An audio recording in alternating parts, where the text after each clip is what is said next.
Headline news जिंदा बेधड़क શુભાંશુ શુક્લા સહિત 4 અવકાશ યાત્રીઓ 18 દિવસ અવકાશમાં રહ્યા પછી પૃથ્વી પર પાછા ફર્યા છે. લગભગ 23 કલાકની મુસાફરી પછી ડ્રેગન અવકાશયાન આજે એટલે કે 15 જુલાઈના કેલિફોર્નિયાના કિનારે ઉતર્યું છે. આખી ઘટનાને સ્પ્લેશડાઉન કહેવામાં આવે છે. બધા અવકાશ યાત્રીઓ 26 જૂનના રોજ ભારતીય સમય મુજબ બપોરે 4:01 વાગે આઈએસએસ પહોંચ્યા હતા. તેઓ 25 જૂનના રોજ બપોરે 12 વાગે એક્સિયમ મિશન 4 હેઠળ રવાના થયા હતા. તેઓ સ્પેસએક્સના ફાલ્કન 9 રોકેટ સાથે જોડાયેલા ડ્રેગન કેપ્સ્યુલમાં કેનેડી સ્પેસ સ્ટેશનથી ઉડાન ભરી હતી.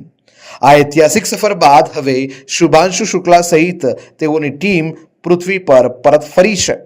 ઐતિહાસિક સફર બાદ હવે શુભાંશુ શુક્લા અને આખી ટીમને 10 દિવસ સુધી આઇસોલેશનમાં રહેવું પડશે, કારણ કે સ્વાસ્થ્યની તપાસ અને અંતરિક્ષના પ્રભાવોથી બહાર નીકળવાનો સમય મળે, જ્યારે આ પણ ભારત માટે ગર્વની છે.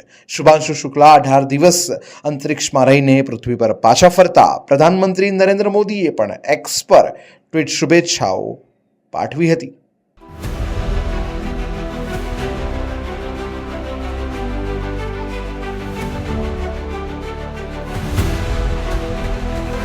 हर समस्या की डेडलाइन हेडलाइन न्यूज जिंदा बेधड़क